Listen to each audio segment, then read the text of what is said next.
So we now have to come out and speak out.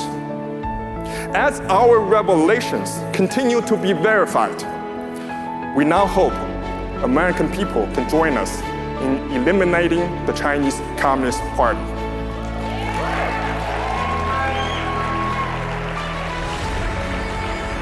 And we're not asking you to give us money or arms or die of revolution or wars. All America needs to do is very simple. Stop supporting the Chinese Communist Party.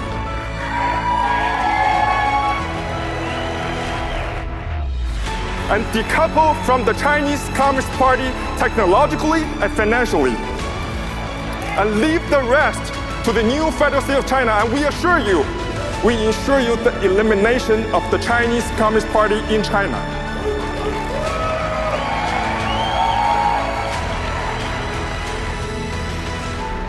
Today, hundreds of millions of people, the majority of them are working covertly in the party in China and supporting us. We have 21 chapters around the globe, and we are more united and determined than ever. And I truly believe soon enough, we'll stand atop the Beijing Pangu Plaza again and put Xi Jinping, the dictator, on a Nuremberg trial for his crimes and make it the devil's last night. That night, we will see the end of the evil communist regime. That night, we will reunite with our loved ones. And that night, for the very first time in history of that soil, we will see a free China, a new China, the new Federal State of China.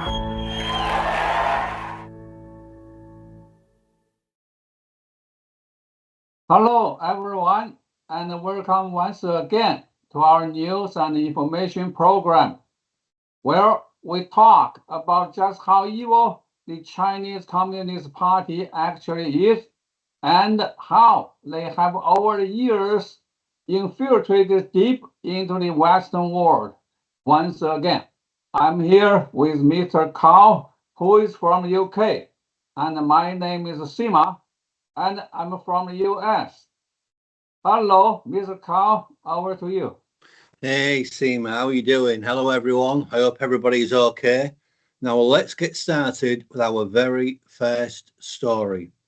Our first story is US Intel-funded projects riddled with the Chinese Communist Party linked researchers. Now, this story is from Global and Mail, the 22nd of February, 2026. A report found that the US intelligence community funded more than a dozen sensitive defense projects involving researchers linked to the Chinese dictatorship and military institutions.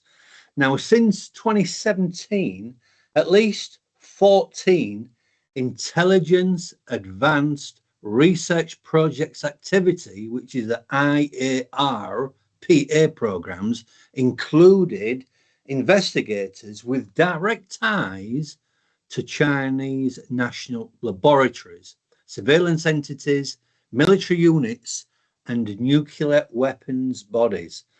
The analysis warned these links could enable Communist China to extract and replicate US technologies. One case involved IARPA's 11 million Briar biometric tracking program, whose lead investigator allegedly collaborated with Chinese partners, including Southern University of Science and Technology. Another cited People's Liberation Army researchers used IARPA Babel speech datasets while filing related patents. The report also flagged participation by the China Academy of Engineering, Physics and Quantum Research, calling the institution a serious research security problem. Wait here. Are you telling me the US intelligence projects were funded with researchers tied to the Chinese military? How does that even happen? Yeah, well, Seema, I mean, that's what the Global and Mail report said, that since 2017, over a dozen intelligence, advanced research projects, activity programs allegedly included researchers directly connected to the Chinese state or military institutions. I mean, this raises loads of red flags about research security. But hasn't this tension been building for years? I mean, since the trade war, tech bans, all that. Well, yeah, I mean, Seema, you're right. I mean, after 2018, US China tech rivalry absolutely intensified. I mean, Washington restricted firms like Huawei and limited chip exports. Meanwhile, Beijing pushed military civil fusion blaring lines between civilian universities and the People's Liberation Army. So what's the risk here? Just academic collaboration or something bigger? Much bigger, Seema, much bigger. One example mentioned the $11 million Briar biometric tracking project. Another case involved PLA-linked researchers using speech data sets from a US program called Babel while filing patents. If sensitive AI, quantum, or biometric tech is replicated, it could quite easily narrow America's defense edge. Is this espionage or just weak oversight? Yeah, but you know it's both. It's got to be both. I mean, global research is open by nature, but intelligence-funded projects require stricter screening. If links to institutions like the China Academy for Engineering and Physics weren't flagged, that's a serious gap. Oh, what happens next? Well, I suppose everybody, we should expect much tighter vetting for what that's worth, more export controls, and much more political pressure. I mean, the biggest story, the US-China rivalry isn't just about tariffs, not anymore. It's about algorithms, quantum labs, and who's controlling the bloody future of technology.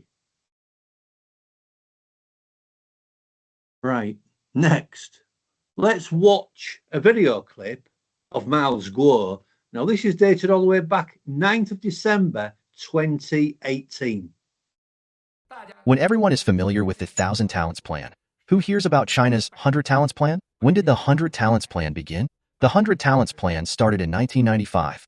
The Jiang family initiated all of these plans. The Jiang family is one of the most important figures, started from the Institute of Physics of the Chinese Academy of Sciences to the 100 Talents Plan in 1995, and to the 1,000 Talents Plan in recent years. The most central figure is the one that everyone had forgotten, Eileen Gu, the husband of Gu Dongmei, the Deputy Secretary General of the Institute of Physics and the former president of Peking University. The CCP dispatched Wang, a spy with a triple identity, as its most successful overseas agent. He, an academic, played an important role in the CCP's BGY, blackmail, bribery, and honey trap strategy for the entire academic community. Second, as a technical spy, he steals Western technologies. The third and most central one is to penetrate into the heart of the U.S. politics and economy. He was undoubtedly the representative who applied the CCP's BGY strategy to its friendly relations. Are you surprised by this revelation? Let's look up a professor named Wen Xiaogong at MIT, academician Tiangong from the Beijing Institute of Mathematics, and Professor Niu Qian from Peking University. Take a good look at these people. Everyone also needs to take a look at Huawei, a person named Xu Weiya who is associated with Ren Jingfei, as well as Zhang Chuang, vice chairman of the Chinese Physical Society. Today, we talked about an important point. For the past few decades, the CCP has been able to systematically attack the US and the West economically, technologically, and militarily. They say they look down on the US, and the Jiang family has absolute control over it. What does the Jiang family control? The Jiang family controls Shanghai University of Science and Technology. Let's check again. Jiang Mianhong is the president and founder of Shanghai University of Science and Technology. Where does the money come from? Jiang Mianhong is an important leader of China's satellite and moon landing programs. He is also an important promoter of quantum research. He is the key decision maker who has invested the most in China's chip development with trillions of dollars invested. This is one of the key technologies in the competition between China and the US, and Americans have completely lost it. In this regard, the whole world is definitely losing to the CCP. What is this? This is quantum research. What is quantum research?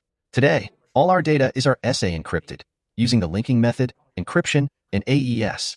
All police and national defense agencies also use the AES 256 security method.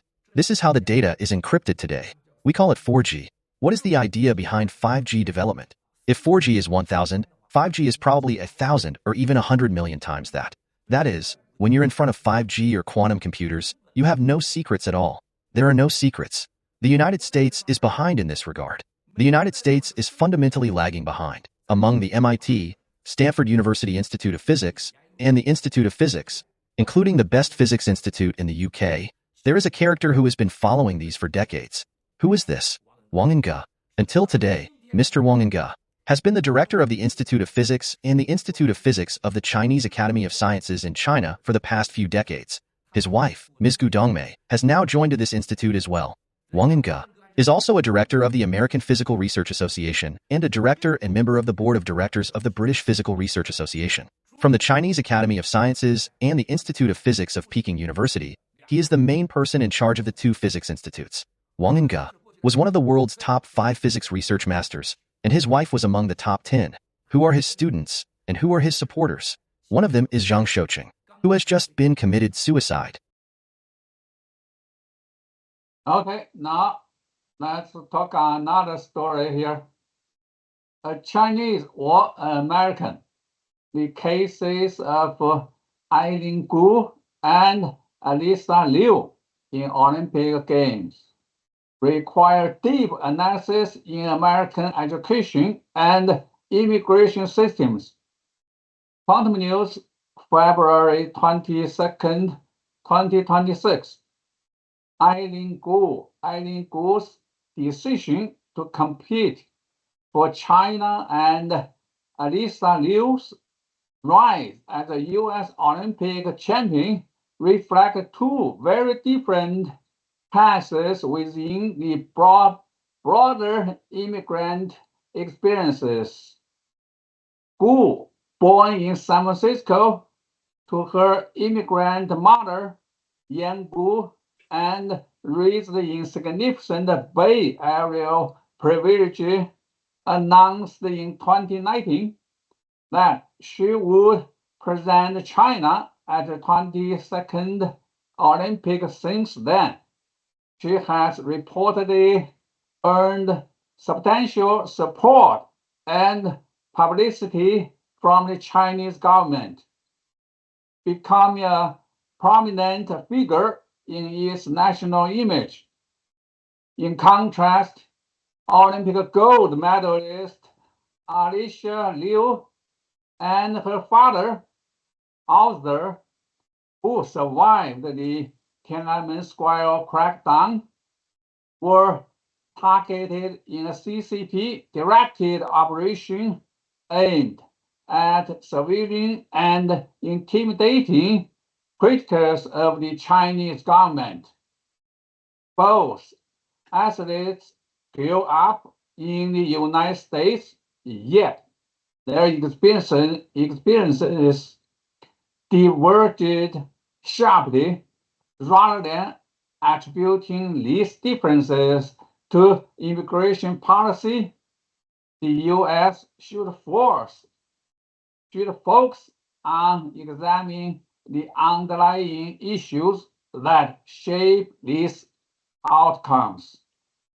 So let's get this right. I mean, two athletes, both born in America, one ice skates, well, not ice skates, one she's on like a snowboard for communist China, and one wins gold for the US.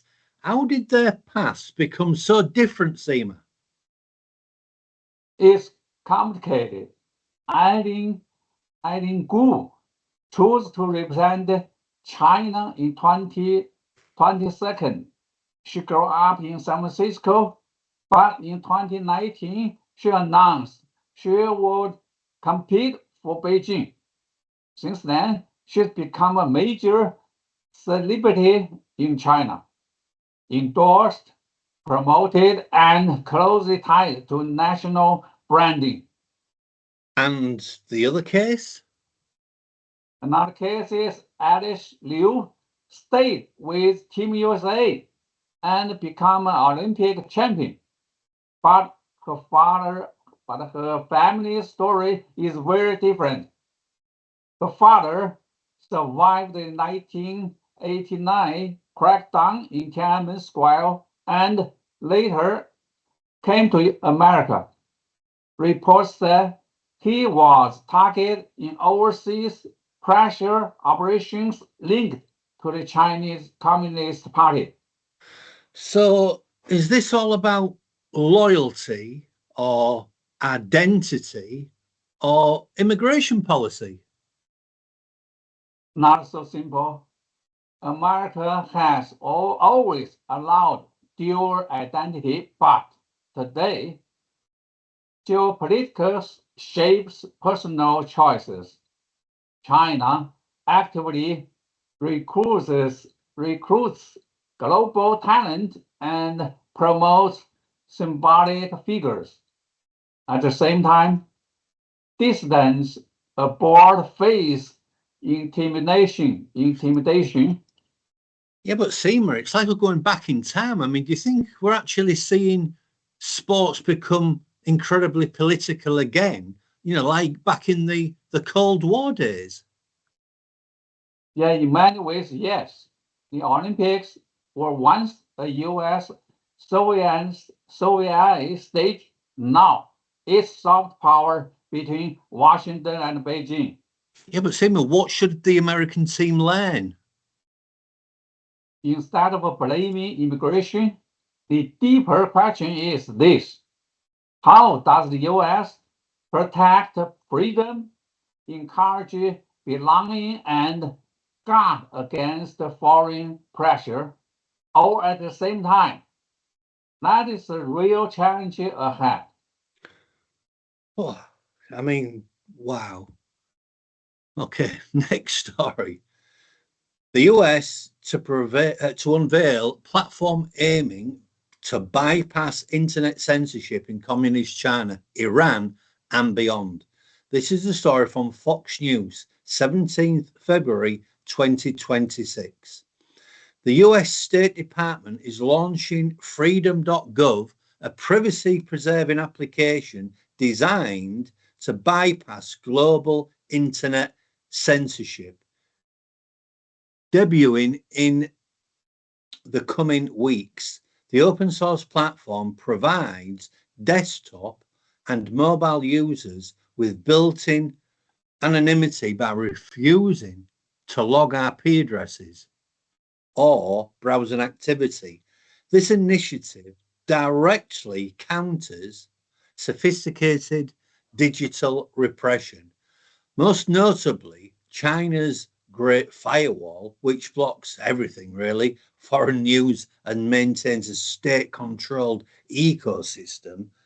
It also targets internet shutdowns in Iran and tightening content oversight in Europe. Under Secretary Sarah Rogers describes the project as distinctly American in its mission, aimed at exporting an open internet model. While the tool seeks to protect fundamental freedoms, it faces potential challenges from authorities who may block domains or criminalize circumvention by offering a technological counterweight to China's restrictive digital architecture.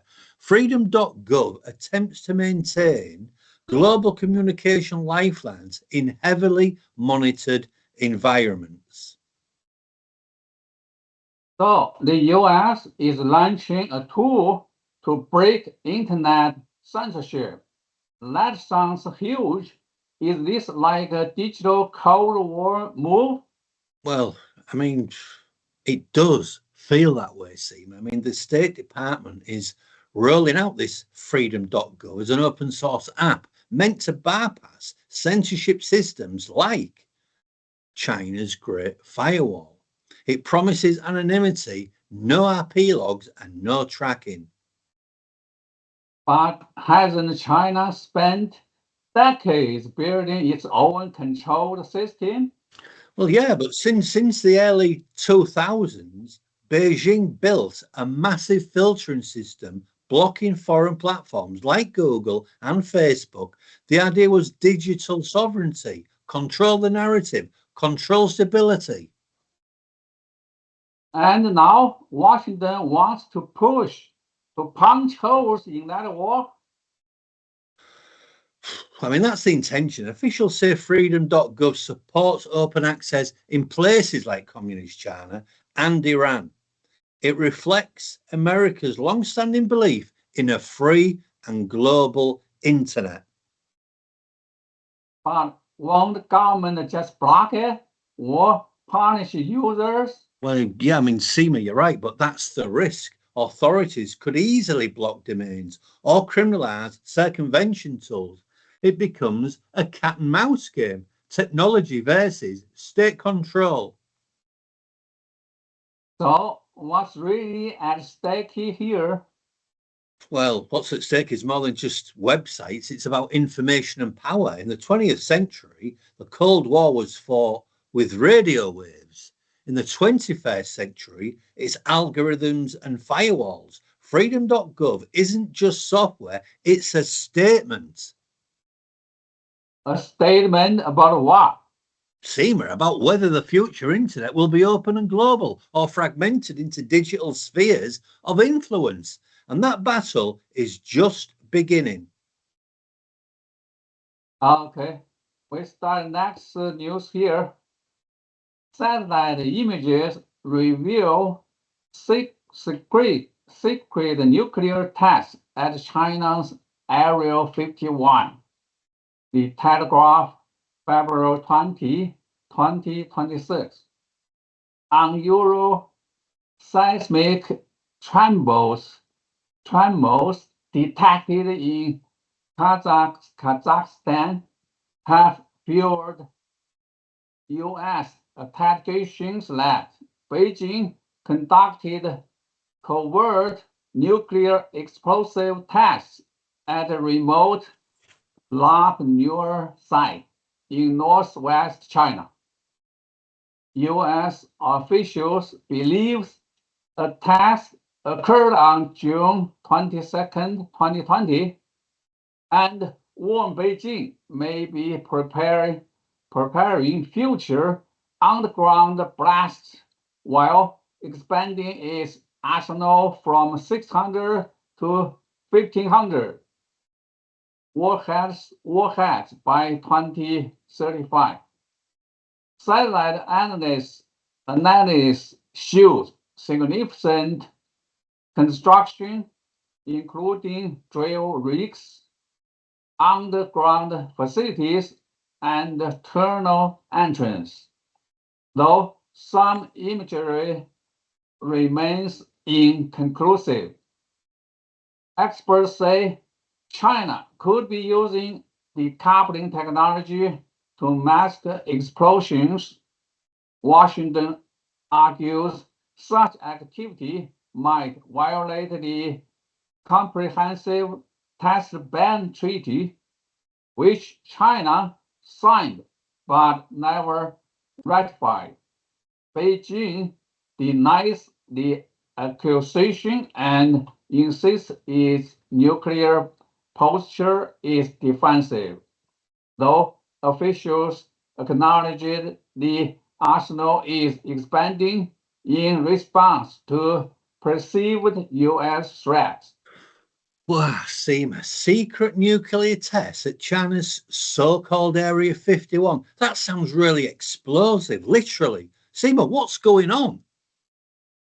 The report points to activity at Lab near China's historical nuclear testing ground in the northwest.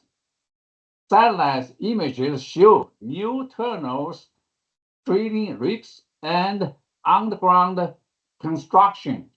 U.S. officials suspect a covert test may have happened in 2020. But didn't the world agree to stop nuclear testing decades ago? That's the comprehensive nuclear test ban treaty. China signed it, but never ratified it. The US also hasn't ratified it. So legally, it's complicated. Politically, it's sensitive. What about those seismic tremors in Kazakhstan? Just a coincidence? Possibly, but experts say small underground tests can be masked using decoupling technology, reducing detectable shock waves. That makes verification difficult. And what's all this I've heard, Seema? Something about Communist China expanded its arsenal? Yes, US estimates suggest China could grow from about 600 warheads to 1,500 by 2035. Beijing says it's defensive, responding to US missile systems and strategic pressure. Yeah, but Seema, this all feels like Cold War deja vu. It does echo US-Soviet rivalry. Back then, nuclear tests shaped deterrence. Today, distrust is rising again across Taiwan, the South China Sea, and advanced weapon tech. Yeah, but Seema, what happens next? Expect more satellite monitoring, more acquisition, and possibly renewed arms control talks. The real danger isn't just the tests, it's the collapse of trust between major powers. And when trust erodes, miscalculation becomes the biggest threat of all. Now, it's time for us to watch another video clip of my score dated June 20th, 2021. Dear Westerns, please be reminded that the CCP is hoarding food and war supplies. I believe you know better than I do. The CCP is hoarding not only food and war supplies, but also a large amount of foreign exchange reserves as well as strategic materials for war in the nearby countries, such as Singapore, Malaysia, and Thailand and Southeast Asia. It is also deploying strategic weapons in some sensitive areas, especially the long-range and medium-range missile systems. The CCP is now ready. Its Navy, at a ratio of 1 to 1,000 to the U.S., is preparing for a suicidal war with the U.S. and Japanese forces. It is also ready for a war against all international satellites in the sky. Another thing that I want to warn the Western colleagues is that the CCP has not only biological weapons, but also advanced chemical weapons. When ordinary people talk about biological weapons, they think that biological weapons are very difficult to control or release. The coronavirus has taught people around the world that biological weapons are very easy to spread and manufacture. They are extremely dangerous. As for chemical weapons, many people think that only missiles or carriers can deliver them to the so-called targeted area. This is wrong. The CCP already has silent, colorless, and easy-to-release chemical weapons. And most of these biological and chemical weapons come from American technologies. This is a dangerous threat to the whole world. At all the water sources, power facilities, and important natural wind outlet control areas of these G7 countries in the West, the CCP has arranged and planned means for chemical attacks. So when the world wants to investigate the truth of the CCP's virus, COVID-19, the CCP will threaten to use chemical weapons and another biological weapon, as well as the safety of citizens of various countries in China. I hope that the governments of various countries will pay high attention of this. This is what Alysa Gu has to tell all the so-called peers in the West and the righteous people who support the new federal state of China and the whistleblower movement. All the intelligence is from inside China. I hope none of these happen, but our hopes always get the opposite results from the Chinese Communist Party. The Chinese Communist Party never considers the security of human beings or the value of humanity. They never believe that peace and kindness have any value for them. They only believe in violence, force, and deception. Well, here's our last story for today. Taiwan surpasses Communist China for the first time in decades. This story is from the National Pulse, 20th of February, 2026. Taiwan's exports to the United States exceeded those of Communist China in December 2025, making the first such shift in absolute decades, according to US Department of Commerce data released in February 2026. US imports from Taiwan reached nearly 24.7 billion, a 22% monthly increase, while imports from China totaled 21.1 billion. The change was driven largely by strong demand for Taiwan's semiconductor industry, which produces about 90% of the entire world's advanced chips, many designed by American firms. The US goods trade deficit with Taiwan widened to 146.8 billion in 2025, while the deficit to China grew to 202.1 billion, despite existing tariffs. Taiwanese chip makers pledged over 250 billion to expand US semiconductor and AI capacity. Taiwan's economy grew 8.63% in 2025, with officials citing sharply increased US investment and rising AI demand. Okay, wait here. Did Taiwan just surprise China in export to the US? That's historic, right? Yeah, of course it is. I mean, for the first time in decades, US exports from Taiwan exceeded those from China, 24.7 billion versus 21.1 in December 2025. What changed so suddenly? Tariffs alone can't explain that. Yeah, but I think we all know, Seema, don't we? I mean, the real driver, is all these semiconductors. Taiwan produces 90%, Seema, 90% of all the world's most advanced chips. Companies like Taiwan Semiconductor Manufacturing Company manufacture cutting-edge chips designed by US firms for AI, defense, and data centers.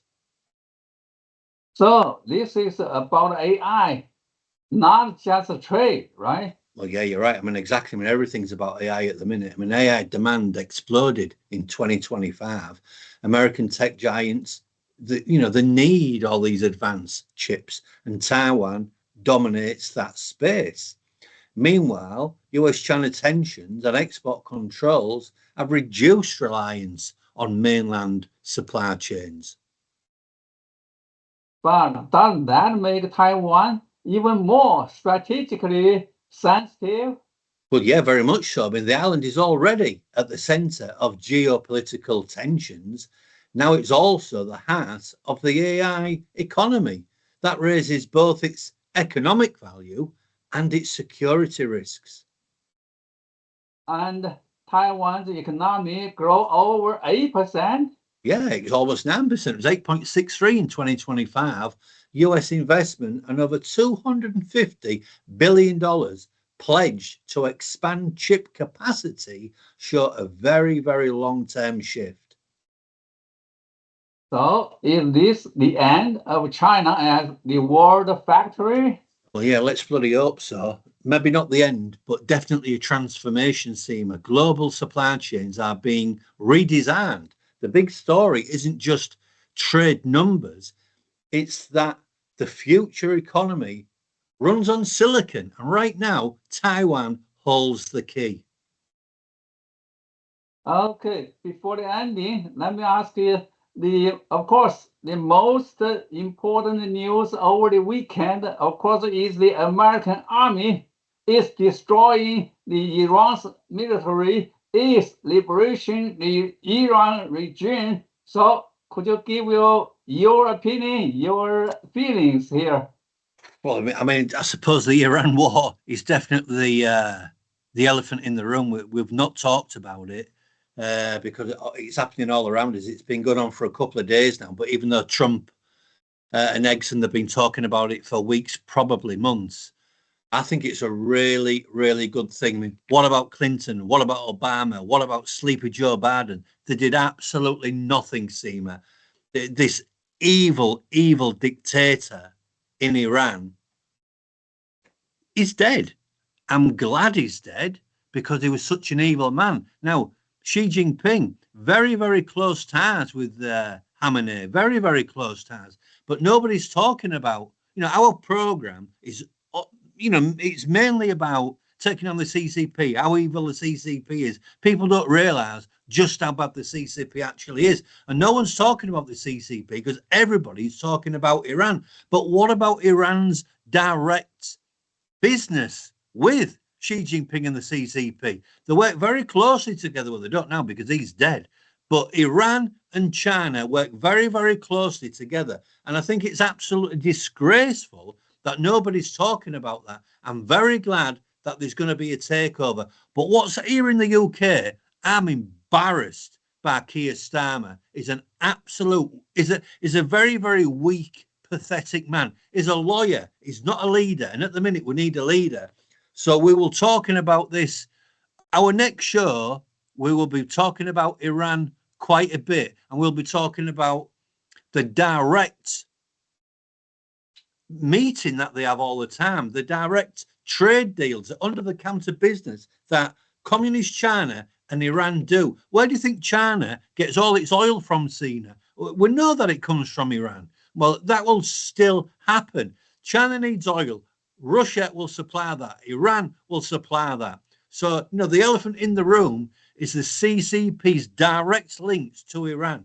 So hopefully we'll talk about that much more. But I'm very, very glad that Donald Trump, what a guy. God bless Donald Trump. He has done what other people failed to do. So next time we will talk about it much more. Okay, great. Yeah, absolutely agree with you. And we are very happy because take down the CCP is much closer to one more time. Okay, so Brilliant. it's over to you, Mr. Khan. Okay, but always remember, Seaman, we've just been talking about Iran. Always remember that communism is never the answer. And we will work together as hard as we can to destroy communism forever because, Seema, together we are stronger and together we can take down the evil CCP. So bye for now. Take very good care of yourselves and we'll see you all next time. See you. Okay, thank you. Bye-bye.